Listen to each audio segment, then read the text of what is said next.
કૂતરો પાળવાનું, બાંધી રાખવાનું આપણને ગૌરવ છે અને ગાયમાં શરમ આવે છે. નવી પેઢી તરીકે, સુધરતી પેઢી તરીકે આપણે શાસ્ત્રોમાં લખેલી વાતોની સાથે સહમત નથી કોઈ હિસાબે. ગાયમાં શું વાત હોય? ગાયનું દૂધ પીવો, ભેંસનું દૂધ પીવો, શું ફરક પડે? તો ખાલી યાદ કરાવી દઉં કે ભેંસનું દૂધ છે ને એ 9 કલાકે પચે છે અને ગાયનું દૂધ 2 કલાકે પચે છે. ગાયની ઓરા, માણસની ઓરા 5 મીટર સુધી, 2 મીટર સુધી કામ કરે છે, જ્યારે ગાયની ઓરા 500 મીટર સુધી કામ કરે છે. ખાલી યાદ કરાવી દઉં. વિશ્વના વૈજ્ઞાનિકોએ સાબિત કરેલી વાત તમે કદાચ શાસ્ત્રોનું ન માનો, પણ વૈજ્ઞાનિકો તો માનો ને. હવે તો એવું છે કે અમેરિકાથી, લંડન થી કોઈ સર્વે કરીને આવે ને ત્યાં આપણે માનશું. હું કહું છું એટલે તમે નહીં માનો. ભારતના શાસ્ત્રો કે છે એટલે નહીં માનીએ કે આ ગાયમાં ઈ તાકાત. આ તમે જે જોઈ રહ્યા છો એ ગીર ગાય છે, કાઠિયાવાડ અસલ ગીર ગાય. વિશ્વના નકશામાં ભલા માણસ આપણી જે કાઠિયાવાડની ગીર ગાય છે, આવી ગાય જેવી ભોળી, એની ગાયમાં જે કરુણા છે એવી કરુણા તમે ગોતી આવી દો તો હું તમારો ગુલામ. તમારા ઉત્તર ગુજરાતમાં કાંકરેજ ગાય છે અને અહીંયા આ ગીર ગાય છે. આ ગીર ગાયના દૂધમાં ઈ તાકાત છે સાહેબ. ક્યારેક નવરા પડો ને તો ખાલી ઇન્ટરનેટ ઉપર સર્ચ કરજો. આ જેટલા જુવાનિયા બેઠા છો એને કહું છું, 1965ની સાલમાં કૃષ્ણકુમારસિંહજી, જે 3 વાતો મેં મારા રંગકસુમલ ગુજરાતી પુસ્તકમાં લીધી છે, મેં સંશોધન કરી એવો મારો દાવો નથી, પણ મેં ભૂલી ગયેલી વાતોને યાદ કરાવી છે. ભાવનગરનું છે કોઈ આમાં? ભાવનગર વાળા કોઈ બેઠા હોય તો કદાચ વાહ, 10-20 જણા છે. કૃષ્ણકુમારસિંહજી ભાવનગરના મહારાજા, અને એની પાસે 500 આ ગીર ગાયો હતી, જે આમાં તમને દેખાય છે, લાલ રંગની ગીર ગાય. 500 જેટલી ગીર ગાયો કૃષ્ણકુમારસિંહજી પાસે હતી ને 1965માં પેલું રજવાડું સરદાર પટેલને કૃષ્ણકુમારસિંહજી આપે. પછી સાહેબ સીડ નામનો એક ધોળિયો બ્રાઝિલથી એનો મહેમાન થાય અને સીડ એમ કે મહારાજ મને કોઈ એવી ભેટ આપો કે મારો દેશ તમને યાદ કરે. ત્યારે પોતાની પુષ્પા નામની એક ગીર ગાય હતી, એનો ધણખૂટ છે ને એને ભેટમાં આપ્યો કે તું આ વસ્તુ લઈ જા, તારા દેશની શકલ બદલી જશે. અને ઈ બ્રાઝિલના સીડ નામના ધોળિયાએ બ્લેન્ક ચેક ઉપર એમ કીધું મહારાજા લખવા હોય એટલા રૂપિયા લખી લ્યો. ત્યારે મહારાજાને ઓલા કીધું હું રાજા છું, હું લખું નહીં કાંઈ પૈસા, તારા દેવા હોય એટલા દે. અને એ પુષ્પાના ધણખૂટના 10,000 રૂપિયા આપ્યા હતા ઈ જમાનામાં 1965માં, જેની ત્યારે મૂળ કિંમત 200 રૂપિયા હતી. અને ઇન્ટરનેટ ઉપર સર્ચ કરજો, બ્રાઝિલ કાવ, બ્રાહ્મણ કાવ નામની, એને એમાંથી આખી નસલ બનાવી. આખી બ્રાઝિલની શકલ બદલી ગઈ આપણે દીધેલા પુષ્પાના ધણખૂટ થકી. આજની તારીખે બ્રાઝિલમાં 36 લાખ ગીર ગાયો છે મિત્રો. અને મને કહેવા દો કે બ્રાઝિલની ઇકોનોમી ઊંચી આવી ગઈ. બ્રાઝિલના સંસદ ભવન સામે એક જ સ્ટેચ્યુ ઊભું છે અને એ આપણા મહારાજા કૃષ્ણકુમારસિંહજી ગોહિલનું છે. બ્રાઝિલના 7 પાઉન્ડના સિક્કામાં આપણી ગીર ગાયનો સિક્કો, ફોટો છે સાહેબ. બ્રાઝિલમાં એના નામની કૃષ્ણકુમારસિંહજીના નામની ગૌશાળા અને બ્રાહ્મણ કાવ. ક્યારેક ઇન્ટરનેટ પર સર્ચ કરજો, 48 લીટર દૂધ આપે છે એક ટંકનું. આવી ગાય આપણે ભૂલી ગયા અને બ્રાઝિલની ઇકોનોમી ઊંચી આવી ગઈ. આપણી કઠણાઈ છે કારણ કે આપણે ગાયનું દૂધ મૂકી દીધું, ગાયની સેવા મૂકી દીધી સાહેબ. કારણ કે પેલા ગાયની રોટલી નીકળતી, બહેનોને યાદ હશે, સવારના પોરમાં રસોઈ કરો બેન, પેલા ગાયની રોટલી કાઢે. ગાયની રોટલી પેલા ગાયને દેવાની હોય હાથવાન. સાહેબ મારી ચેલેન્જ છે કે ગાયને તમારી જમણી કે ડાબી હથેળીની અંદર રોટલી મૂકીને ગાયને જમાડો અને ગાય તમારા હાથમાંથી એ રોટલી ચાટીને ખાઈ જશે ને, એટલે તમારું ગમે એવું કામ અટકેલું હોય અઠવાડિયા 15 દી મહિના દીમાં તમારા ભાગ્યની રેખાઓ ન બદલે તો તમારું જોડું મારું માથું સાહેબ. આટલી મારી ચેલેન્જ. કારણ કે ગાયની જીભ છે ને એમાં વરુણદેવ બિરાજે છે ને, ઈ જીભ તમારા હાથને અડશે ને એટલે તમારા ગમે એવા નબળા ભાગ હોય ને ભાગ બદલી જશે. બ્રાહ્મણના દીકરા તરીકે તમારી પર ભરોસો હોય તો આટલું કામ ખાલી કરી દીધું. ગાયને હાથમાં પ્લાસ્ટિકમાં ન ખવડાવું, બહેનોને કહું કે એને હાથમાં રોટલી ખવડાવી, એની જીભ તમને અડશે ને સાહેબ. હું એવા માણસોને મળેલો, જસદણની અંદર એક ઘનશ્યામ ભરાડ કરીને માણસ જીવે છે, ક્યારેક જાવ તો હું ગોતજો. એ માણસ ગાયની સેવા કરે છે. આ માણસને હું મળ્યો છું, ગાયની સેવા કરે છે. 45 વર્ષ, અત્યારે એની ઉંમર 65 વર્ષ છે. 65 વર્ષમાં એને એક હાથ નથી, ઈશ્વરે આપ્યો નથી, એક્સિડન્ટમાં એક હાથ નથી, એક જ હાથ છે સાહેબ. એને અત્યાર સુધીમાં 22,000 ગાયોને કતલખાનાથી બચાવી છે. આ ઘનશ્યામ ભરાડ, જેને અમે આ બધા ટીમના માણસો મળ્યા છે, ઈ ઘનશ્યામ ભરાડ આજની તારીખે 65 વર્ષની ઉંમરે હાથ પકડી લે એટલે કોઈ એનો હાથ છોડાવી ન શકે.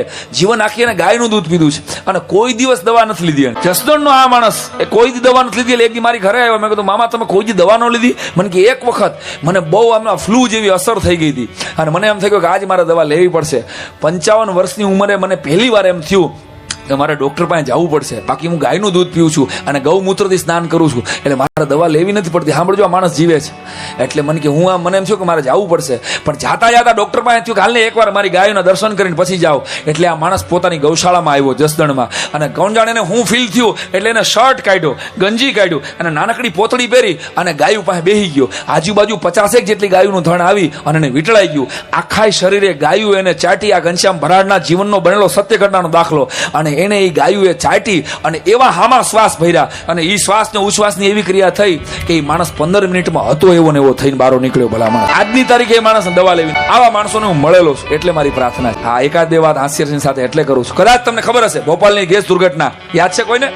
3 ડિસેમ્બર 1985 નો દિવસ કાર્બોહાઈડ્રેટની ઝેરી ગેસ એમાંથી લીકેજ થાય, હજારો માણસો મરી જાય, લાખો આંધળા થઈ જાય, અપંગ થઈ જાય. ત્યારે ભોપાલનો ધ હિન્દુનો અખબારનો ટાઈમનો આ બનેલો સત્ય ઘટનાનો કિસ્સો. 1 માઇલ દૂર 2 ઘર હતા, સોહનલાલ કુશવાહ અને NL રાઠોડ. આ 2 ઘરની અંદર એક પણ માણસ મર્યું નથી, એક પણ માણસ માંદું નથી પડ્યું, અને આજની તારીખે એનો વંશ એમને એમ જીવે છે, કોઈ પણ જાતના ખોડખાપણ વગર. કારણ શું?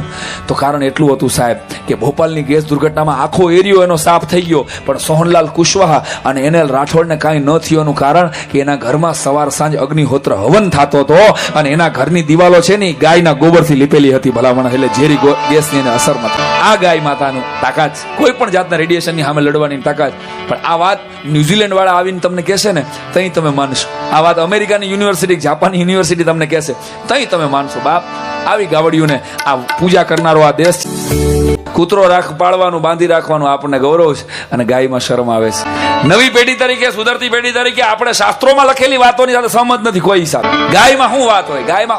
ગાયનું દૂધ પીવો, ભેંસનું દૂધ પીવો, શું ફરક? તો ખાલી યાદ કરાવી દઉં કે ભેંસનું દૂધ છે ને એ 9 કલાકે પચે છે, અને ગાયનું દૂધ 2 કલાકે પચે. ગાયની ઓરા, માણસની ઓરા 5 મીટર સુધી, 2 મીટર સુધી કામ કરે છે, જ્યારે ગાયની ઓરા 500 મીટર સુધી કામ કરે છે. ખાલી યાદ કરાવી દઉં. વિશ્વના વૈજ્ઞાનિકોએ આ સાબિત કરેલી વાત તમે કદાચ શાસ્ત્રોનું ન માનો, પણ વૈજ્ઞાનિકો તો માનો ને. હવે તો એવું છે કે અમેરિકાથી, લંડનથી કોઈ સર્વે કરીને આવે ને ત્યાં આપણે માનશું. હું કહું છું એટલે તમે નહીં માનો. ભારતના શાસ્ત્રો કે છે એટલે નહીં માનીએ કે આ ગાયમાં ઈ તાકાત. આ તમે જે જોઈ રહ્યા છો એ ગીર ગાય છે, કાઠિયાવાડની અસલ ગીર ગાય. વિશ્વના નકશામાં ભલા માણસ આપણી જે કાઠિયાવાડની ગીર ગાય છે, આવી ગાય જેવી ભોળી, એની ગાયમાં જે કરુણા છે એવી કરુણા તમે ગોતી આવી દો તો હું તમારો ગુલામ. તમારા ઉત્તર ગુજરાતમાં કાંકરેજ ગાય છે, અને અહીંયા આ ગીર ગાય છે. આ ગીર ગાયના દૂધમાં ઈ તાકાત છે. ક્યારેક નવરા પડો ને તો ખાલી ઇન્ટરનેટ ઉપર સર્ચ કરજો. આ જેટલા જુવાનિયા બેઠા છો એને કહું, 1965ની સાલમાં કૃષ્ણકુમાર સિંહજી જે 3 વાતો મેં મારા રંગકસુમલ ગુજરાતી પુસ્તકમાં લીધી, મેં સંશોધન કરી એવો મારો દાવો નથી, પણ મેં ભૂલી ગયેલી વાતોને યાદ કરાવી છે. ભાવનગરનું છે કોઈ આમાં? ભાવનગર વાળા કોઈ બેઠા હોય તો કદાચ એને વાહ 10-20 જણા છે. કૃષ્ણકુમાર સિંહજી ભાવનગરના મહારાજા, અને એની પાસે 500 આ ગીર ગાયો હતી, જે આમાં તમને દેખાય છે, લાલ રંગની ગીર ગાય. 500 જેટલી ગીર ગાયો કૃષ્ણકુમાર સિંહજી પાસે હતી. ને 1965માં પેલું રજવાડું સરદાર પટેલને કૃષ્ણકુમાર સિંહજી આપે. પછી સાહેબ સીડ નામનો એક ધોળિયો બ્રાઝિલથી એનો મહેમાન થાય, અને સીડ એમ કે મહારાજ મને કોઈ એવી ભેટ આપો કે મારો દેશ તમને યાદ કરે. ત્યારે પોતાની પુષ્પા નામની એક ગીર ગાય હતી, એનો ધણખૂટ છે ને એને ભેટમાં આપ્યો કે તું આ વસ્તુ લઈ જા, તારા દેશની શકલ બદલી જાય. અને ઈ બ્રાઝિલના સીડ નામના ધોળિયાએ બ્લેન્ક ચેક ઉપર એમ કીધું મહારાજા લખવા હોય એટલા રૂપિયા લખી લ્યો. ત્યારે મહારાજાને ઓલાએ કીધું હું રાજા છું, હું લખું નહીં કાંઈ પૈસા, તારા દેવા હોય એટલા દે. અને એ પુષ્પાના ધણખૂટના 10,000 રૂપિયા આપ્યા હતા ઈ જમાનામાં, 1965માં, જેની ત્યારે મૂળ કિંમત 200 રૂપિયા હતી. અને ઇન્ટરનેટ ઉપર સર્ચ કરજો, બ્રાઝિલ કાવ, બ્રાહ્મણ કાવ નામની, એને એમાંથી આખી નસલ બનાવી. આખી બ્રાઝિલની શકલ બદલી ગઈ.